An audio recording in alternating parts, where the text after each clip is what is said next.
Hi, I'm Jonathan Townsend. I'm a doctoral student in the University of Buffalo's Geography Department, and I've been working on a project with Erie County to develop a climate vulnerability assessment, and this is in regards to Erie County's jurisdictional responsibilities. At UB, I've been working with Dr. Chris Rentschler, who's an associate professor of geography in the Geography Department, and Dr. Susan Clark, who's the director of the UB Sustainable Urban Environments Initiative, as well as various staff over at the Erie County Department of Environment and Planning, spearheaded by Josh Wilson, who's the Pollution Prevention Program Coordinator. So this presentation is intended to explain the rationale and evidence and need for conducting this climate vulnerability assessment. We wanted to discuss the background and process of progress to date, as well as solicit input and feedback and answer any questions that various stakeholders may have about the project. So on planet Earth, we're seeing long-term trends in environmental change, and this is shown in changes in long-term trends in temperature.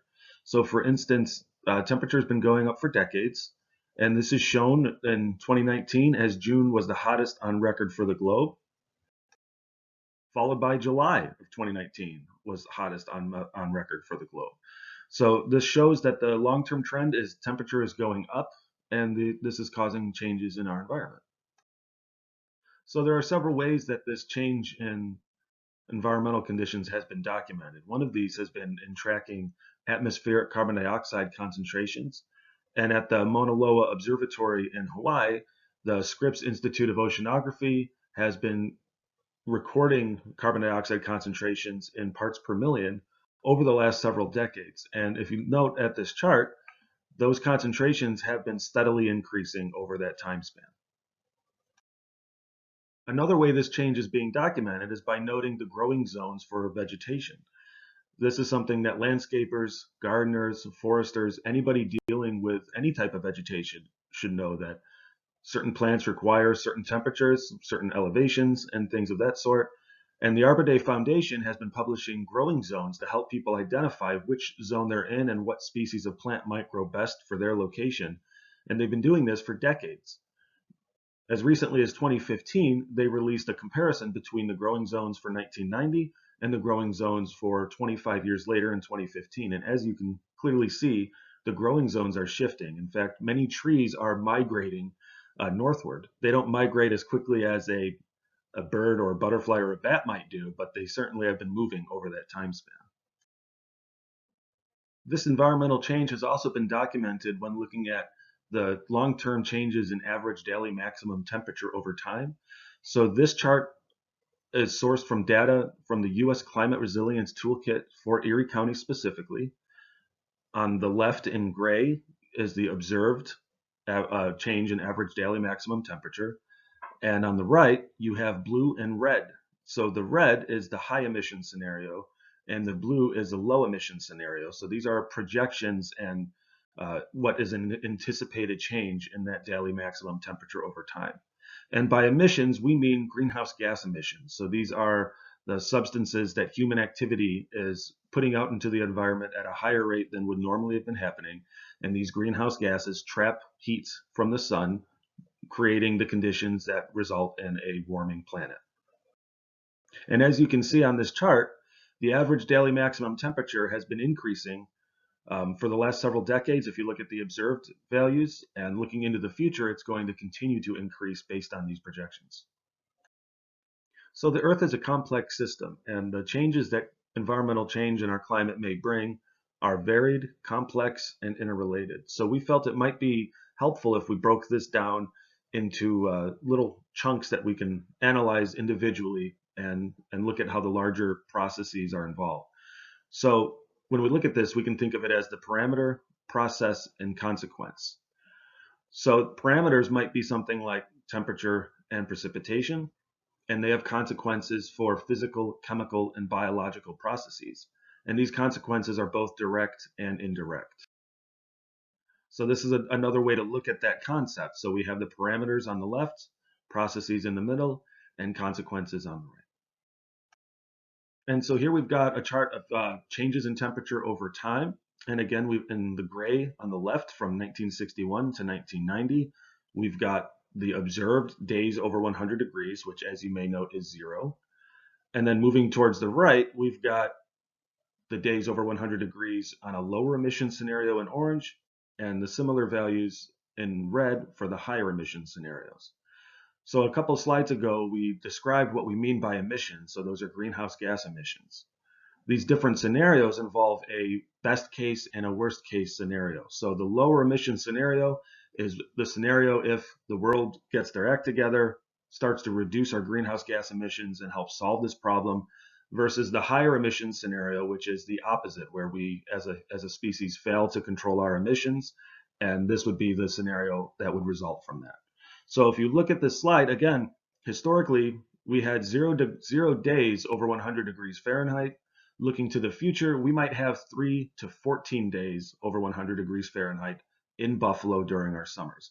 And that's quite a large change because it's 3 to 14 times more of a time span over 100 degrees Fahrenheit. And if you think about it, 14 days is 2 weeks. So that's 2 weeks in our summers that would be over 100 degrees Fahrenheit when previously we had 0. And in this chart, we've got the observed and projected temperature change for New York State from 1900 to 2100. And again, you have the observed values on the left. In this case, the observations are in that orange line, whereas the gray shaded area are modeled historical values. And on the right, you've got higher emission scenarios and lower emission scenarios.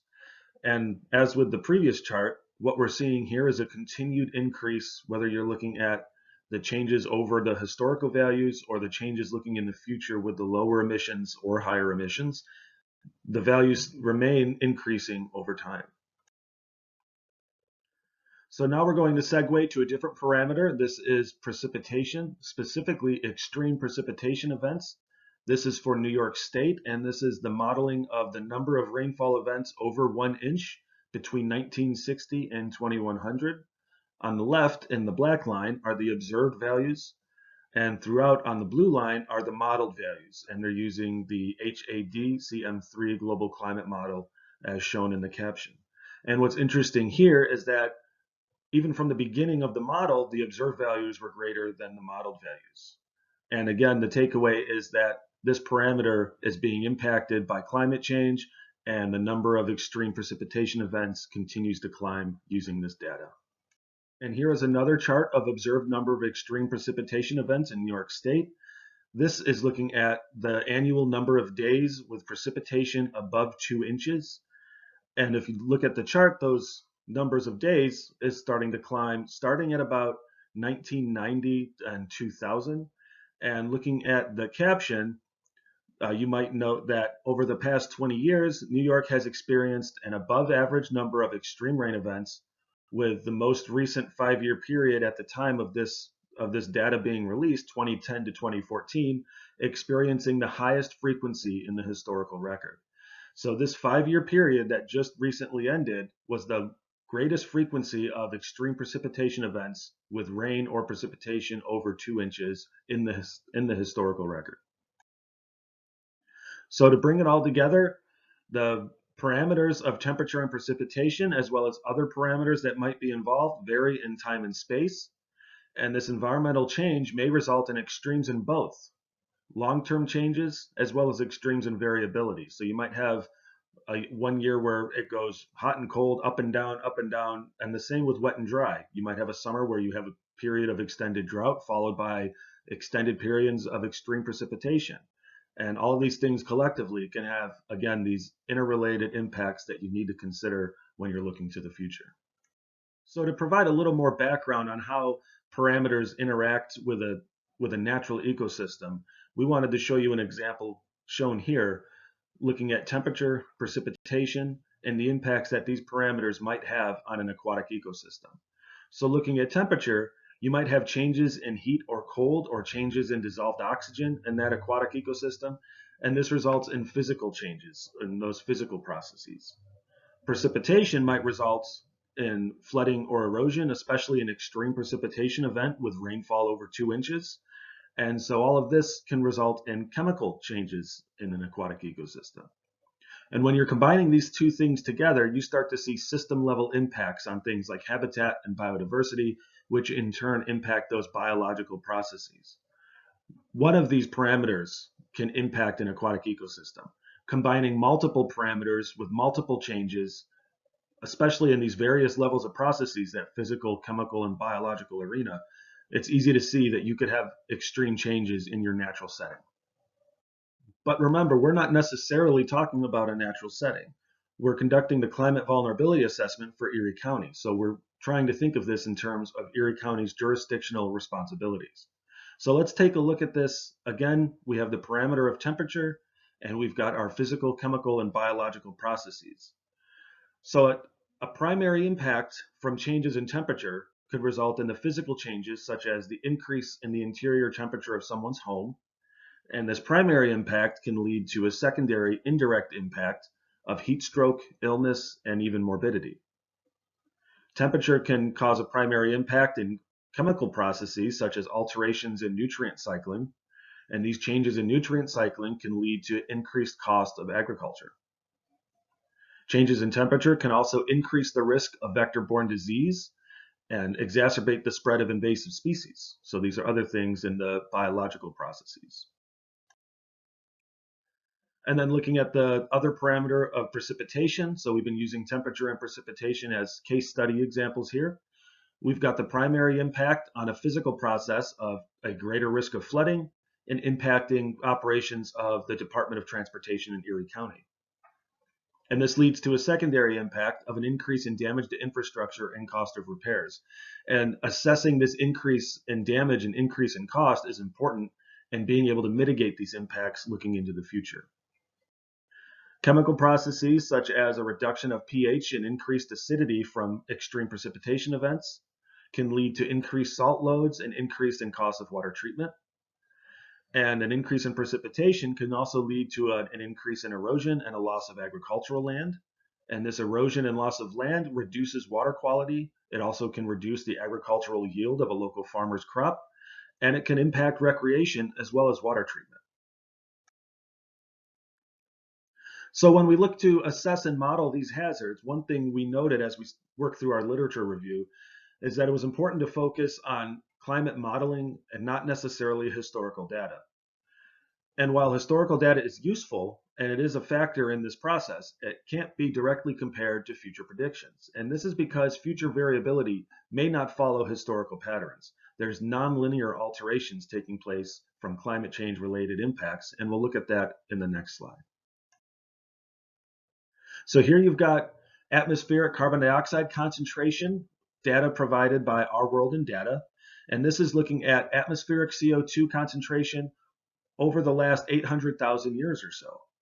And as you note, there are definitely cycles in this concentration of carbon dioxide on our planet. You can see the pits and valleys in this chart over hundreds and hundreds of thousands of years. But if you look far to the right where this red box is at, you'll note that the parts per million concentration of carbon dioxide has been increasing far above what the historical values used to be. This red box indicates roughly 10,000 years of the Earth's history.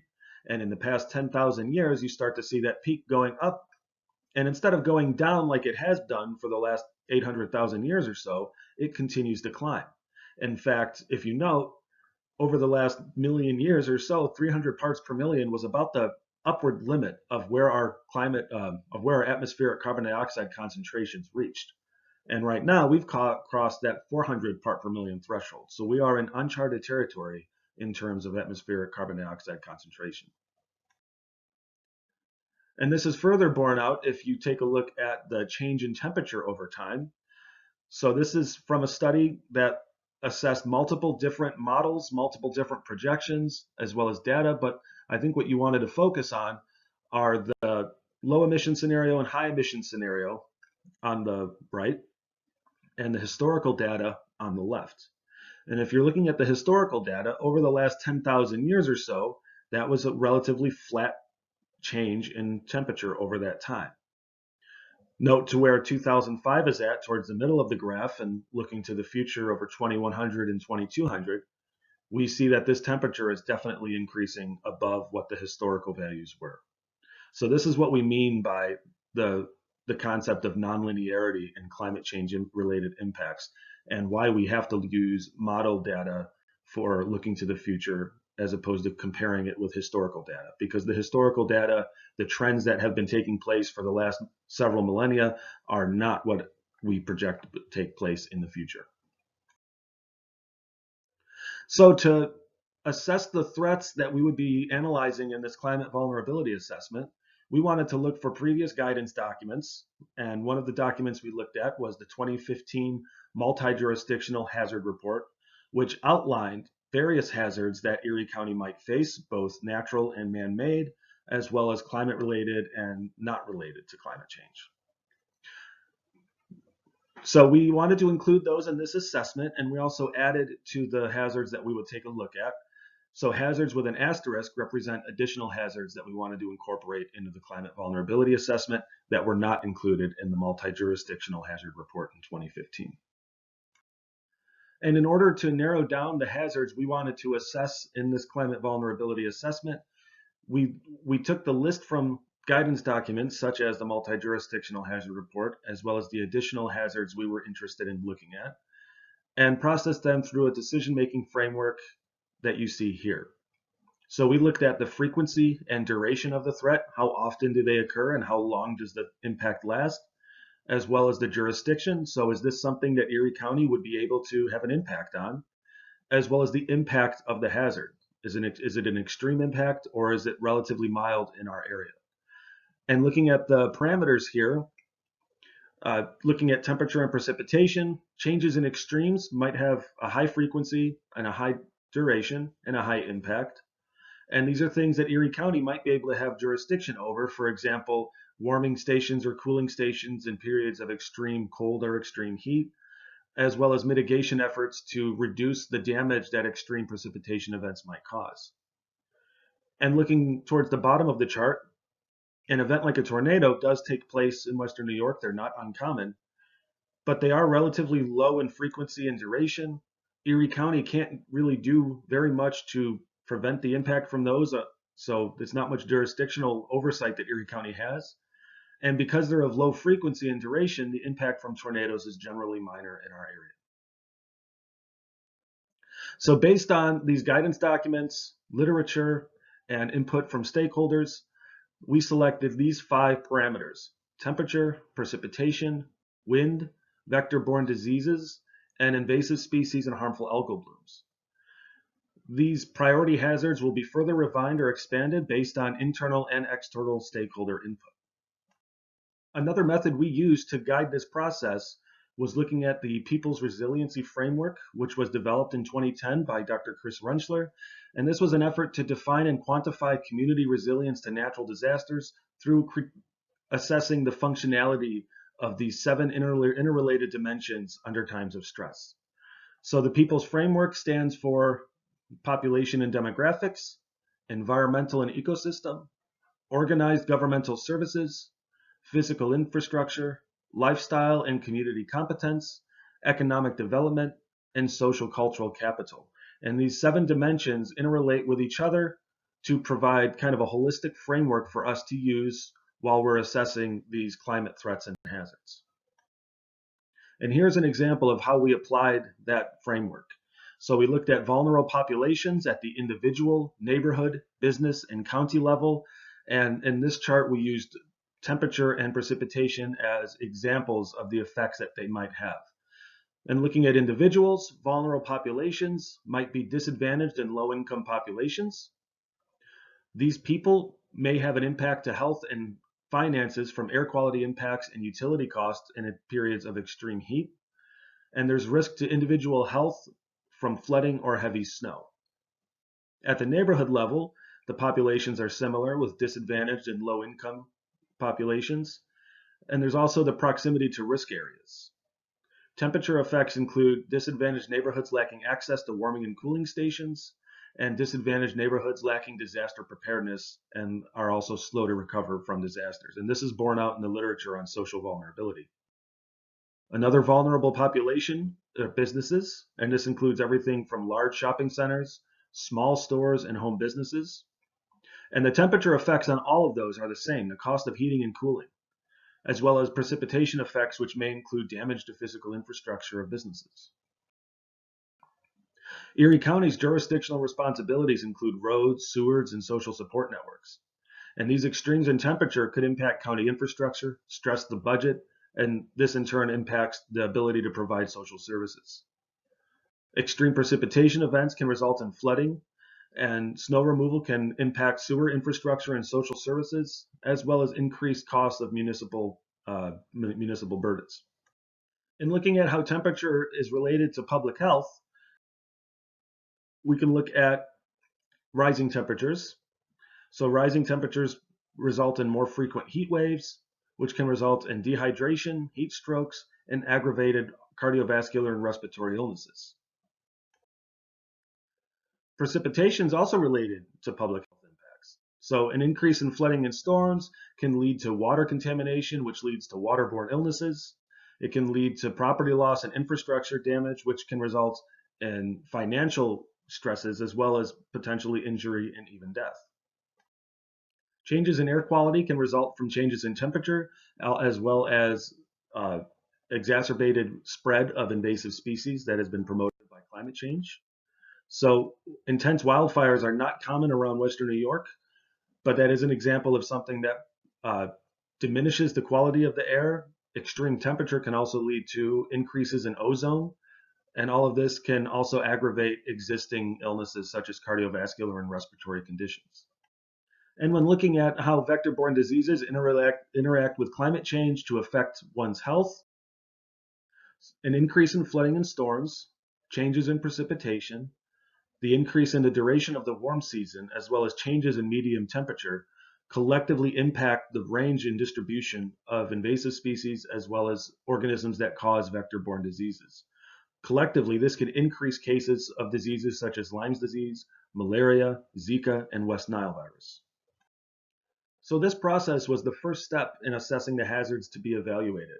Future steps include mapping climate change and extreme event scenarios to assess exposure vulnerability, conduct sensitivity analysis to identify vulnerable populations, and then evaluate the adaptive capacity of Erie County to mitigate these sensitivities and vulnerabilities, and use those results to inform the final climate vulnerability assessment.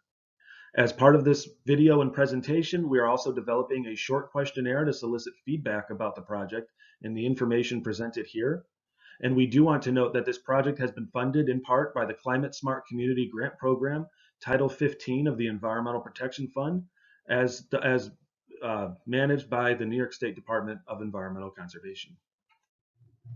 This project is intended to help the people of Erie County, and we are interested in engaging the public to learn more about how climate change may impact you in your everyday life. Please follow the link here to take a survey on this presentation so we can better help inform our efforts and ensure that your voice is counted. Here are the references used in this presentation, and we'd be happy to answer any questions you have on those. You can contact us through the emails listed on this slide. And we thank you for your attention and look forward to hearing from you.